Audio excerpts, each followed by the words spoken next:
Salut à tous la famille, j'espère que vous allez bien. Moi ça va très très bien. J'ai profité d'une bonne semaine de vacances sur un petit road trip Pays-Bas, Allemagne. J'avais partagé ça avec vous sur Instagram, j'ai adoré d'ailleurs, on a bien rigolé. Maintenant ici j'ai pris un peu de temps avant de reprendre le travail pour vous expliquer plusieurs choses parce que j'ai reçu énormément de questions sur le où en est la E36, est-ce que le projet dort, quel est ton prochain daily, est-ce que tu peux nous le montrer, quand est-ce que tu vas faire une vidéo de présentation, etc. etc. Alors je voulais vous expliquer une chose parce qu'au final à chaque fois je me dis je sais pas si je vais leur expliquer parce que c'est pas forcément peut-être important, mais au final je vois qu'il y en a beaucoup qui se posent la question.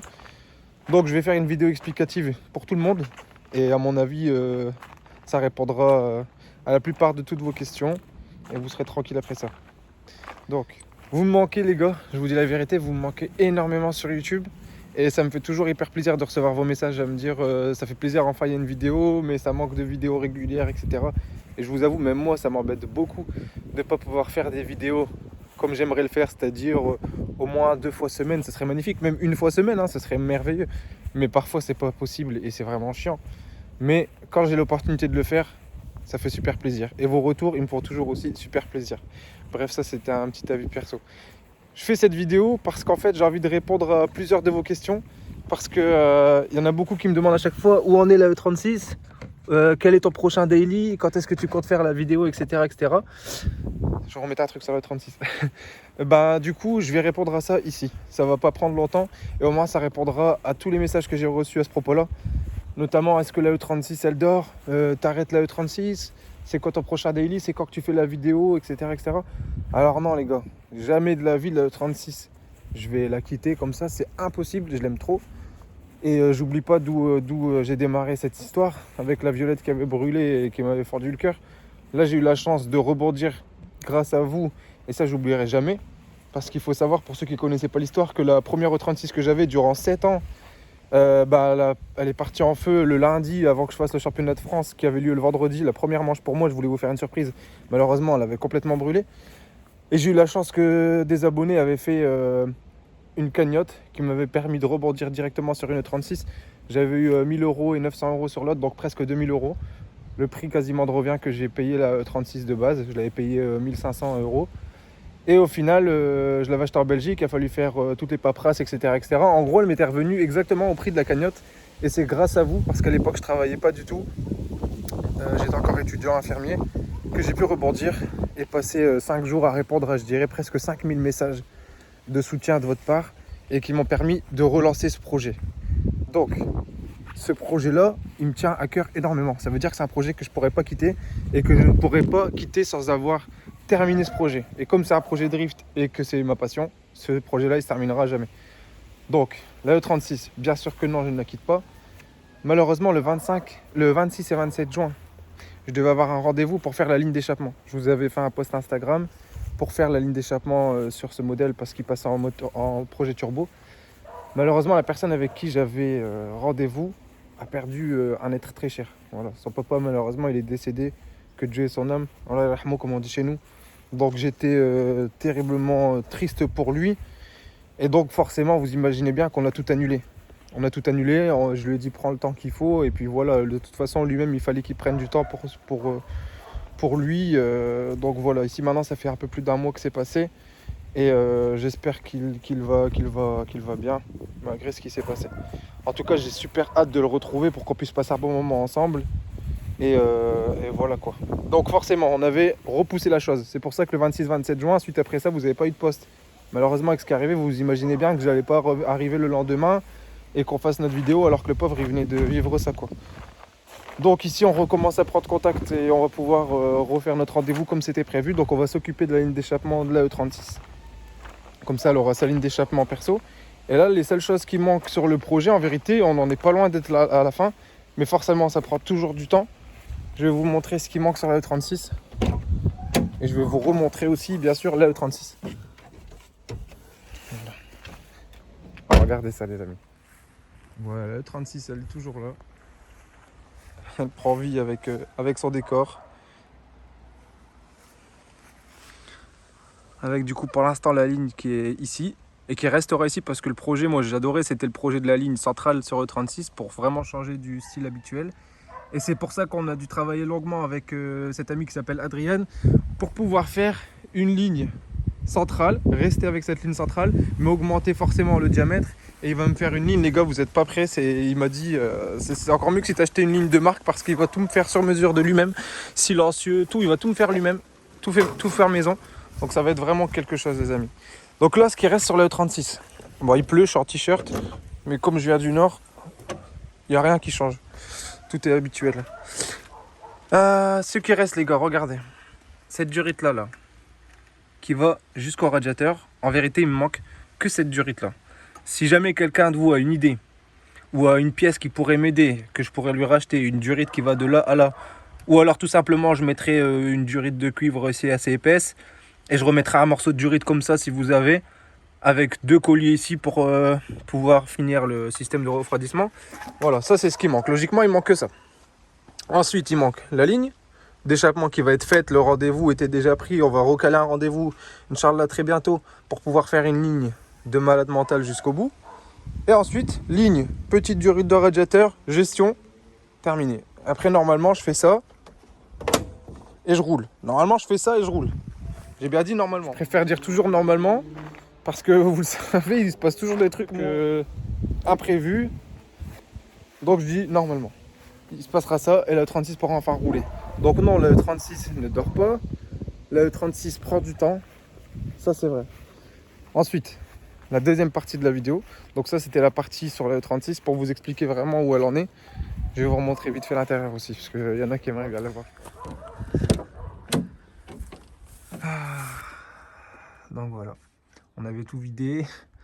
Compteur M3, volant tulipé, boîte Manu, boîte 5, frein main hydraulique forcément, de chez Drift Shop, bouteille de noces pour s'il y a un cas d'incendie, ça me sert d'extincteur. En vérité, il pète sa mère. Et c'était un ami de Paris qui m'avait fait ce cadeau, c'était merveilleux. Mes sièges Sparco que j'avais acheté neufs, que j'ai même pas encore pu rouler avec et qui malheureusement commencent déjà à se détériorer à cause du soleil qui tape dessus. Sièges neufs, les gars, j'ai même pas roulé avec sa mère, je suis traumatisé, ils sont merveilleux. Voilà, mes harnais Sparco. Ça, c'était l'ancienne ligne qui, bien sûr, était trop petite, qu'on va revoir à la hausse. Et voilà, les gars, tout à fait noir. Ici, avec mon poteau Julien pour les panneaux de porte-carbone qui étaient merveilleux. La petite sangle ici comme ceinture qui servait pour fermer. J'ai gardé mes enceintes, on avait repercé les panneaux de porte pour pouvoir garder l'audio d'origine. Ce bouton rouge que tout le monde me demandait, c'était quoi ce bouton rouge? C'est pas pour le nitro, c'est pour le klaxon. On avait délocalisé le klaxon pour avoir un petit délire parce que je me dis que ça sert toujours. L'AEM, mes 3 manomètres.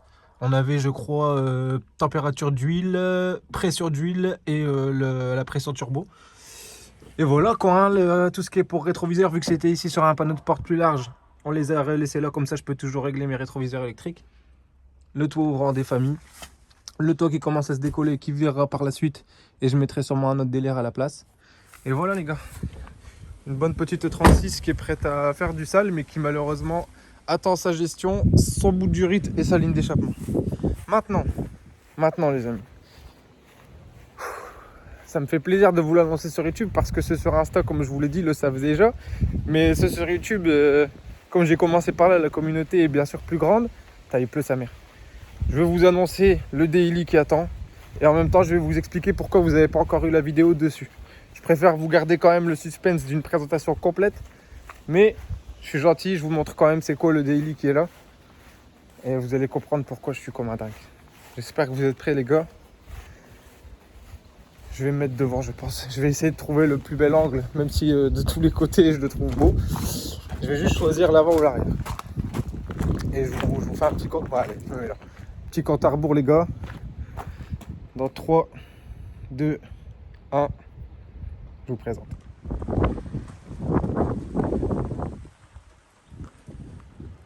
Mais non. Me dis pas que t'as acheté ça, Salim. T'es pas sérieux frère. Je te jure que si. Projet de malade les gars. Je me suis acheté une BMW M3 compétition de 2017. Toutes les présentations du véhicule bien sûr plus en profondeur je vous les garde. Mais je vous laisse déjà kiffer rapidement le visuel de la caisse. Je suis comme un ouf. Bon voilà les gars. Vous voyez déjà à quoi ressemble le véhicule. Vous voyez déjà la largeur des ailes avant-arrière qui est un truc complètement de ouf. Vous voyez déjà le toit carbone. Vous voyez déjà la signature CS. Vous voyez déjà la ligne performance. Bref, vous avez vu beaucoup de choses. Beaucoup de choses que je devais vous garder secret jusqu'à faire vraiment une belle présentation vidéo. Mais je sais que c'est dur. Je sais que vous êtes impatient comme moi de vouloir cette vidéo. Moi, j'ai hyper envie de vous la présenter rapidement. Vous avez hyper envie de voir c'est quoi comme voiture et voir une présentation complète. Je vous la ferai. Mais il fallait que j'attende tout ce qui est administratif. Parce qu'en fait, la France, c'est super chiant au niveau administratif. Le véhicule, je l'avais acheté en Europe. La personne qui l'avait pouvait rouler avec en Europe, il n'y a pas de problème pour lui, l'enfoiré, il était bien. Moi, je reçois le véhicule. Et en fait, comme c'est un véhicule qui initialement provenait des États-Unis, il faut savoir que la France, avec les pays, avec les véhicules qui viennent des États-Unis, doit avoir un certificat d'importation d'un véhicule qui était prévu pour le marché américain. Donc c'est encore une autre démarche et qui forcément du coup coûte plus cher et qui prend un peu plus de temps. Comme c'est une M3 et que c'est la voiture qui faisait partie de mes véhicules de rêve, bien sûr que je vais prendre le temps pour essayer de faire tout ce qui est administratif, pouvoir avoir les papiers du véhicule et pouvoir rouler avec sur route. Ce qui n'est pas possible aujourd'hui pour l'instant. Alhamdoulilah, pardon, c'est pour ça que je vous ai dit patience un petit peu. C'est pas que je prends du temps pour faire la vidéo, c'est que je dois attendre que l'État réponde à toutes mes demandes. Et genre là, je suis parti chez BMW pour vous expliquer un peu, ceux qui veulent acheter un véhicule des États-Unis. Il faut le papier donc de non-conformité. Moi ici, vu que je suis chez BMW, je vais avoir un papier de non-conformité de chez BMW pour pouvoir aller ensuite à la DRIR. Donc la drill, c'est eux qui vont devoir me procurer une RTI si le véhicule peut être complètement immatriculé en France. Parce que ils m'ont demandé énormément de choses sur le véhicule, plein de numéros qui sont marqués sur le châssis, sur le moteur, le type de moteur, numéro de châssis, numéro de coque, etc. etc. Ils m'ont posé des milliers de questions sur la BMW M3, chose que j'avais déjà dû faire pour la E36, je ne sais pas si vous vous souvenez, papier de conformité européen pour la E36, mais comme elle venait d'Allemagne, ça a été plus rapide.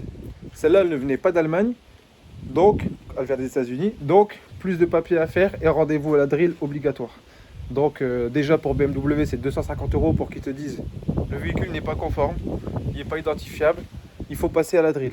Donc 250 € que tu leur donnes pour qu'ils te disent c'est pas possible. Puis tu vas à la drill et tu repayes une visite, puis après tu repayes une deuxième visite, etc. etc. Hier je suis allé à la drill, le dossier n'était pas complet parce qu'il me manquait la non-conformité de chez BM.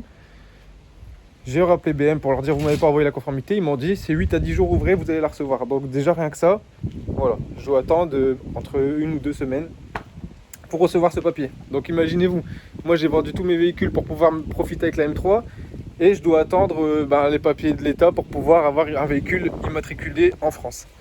Donc voilà les amis, c'était important pour moi de vous remettre au point sur ça.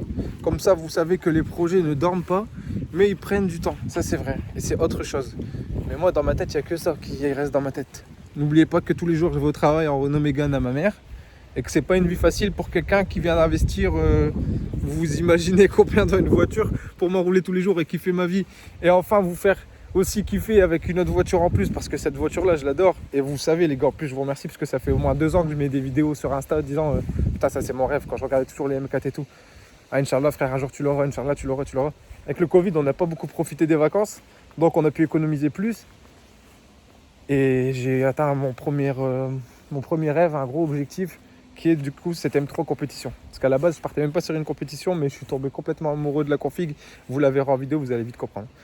Donc voilà les gars, je vais vous quitter sur cette belle image de la E36 qui est mon bébé, qui est votre bébé aussi parce que la base de la chaîne c'est faite pour cette E36 et donc on ne l'oublie pas, bien entendu que non, mais il est toujours arrivé des péripéties durant ce projet turbo, même moi ça m'a fait chier, mais je garde qu'une chose en tête comme beaucoup d'entre vous, c'est quand elle va rouler ça va être du sale, et ça vous le savez très bien les gars, et on va en profiter à 300%. Et si un jour tout casse, tant pis qu'il t'a passé par je ne sais quoi et qu'elle roule tout de suite et que on fera tout ce qu'il faut les gars, on fera tout ce qu'il faut, mais là il faut vraiment qu'elle roule. Il faut vraiment qu'elle roule et que je puisse en profiter. Malheureusement c'est indépendant de moi-même Il y a beaucoup de facteurs qui rentrent en jeu dans un projet comme ça. Il y a beaucoup de connaisseurs, beaucoup de compétences qui sont nécessaires pour construire un véhicule comme ça, que je n'ai pas malheureusement parce que je suis qu'infirmier, je suis pas mécanicien, je suis pas tout ça. Donc voilà les gars, je vous fais des gros bisous. Je vous remercie énormément de toujours être là, même si c'est pas toujours des vidéos sur le 36, mais c'est des vidéos sur les choses qui me plaisent. Et j'espère que ces choses vous plaisent aussi. Des gros bisous. Merci à ceux qui ont regardé la vidéo complète jusqu'ici et qui ont compris le pourquoi des histoires de mes BMW. Je vous embrasse très très très fort la famille. N'hésitez pas à mettre un j'aime si vous avez regardé la vidéo complète. Abonnez-vous pour voir la suite des projets s'il vous plaît. Et je vous dis à très vite les gars. Ciao ciao.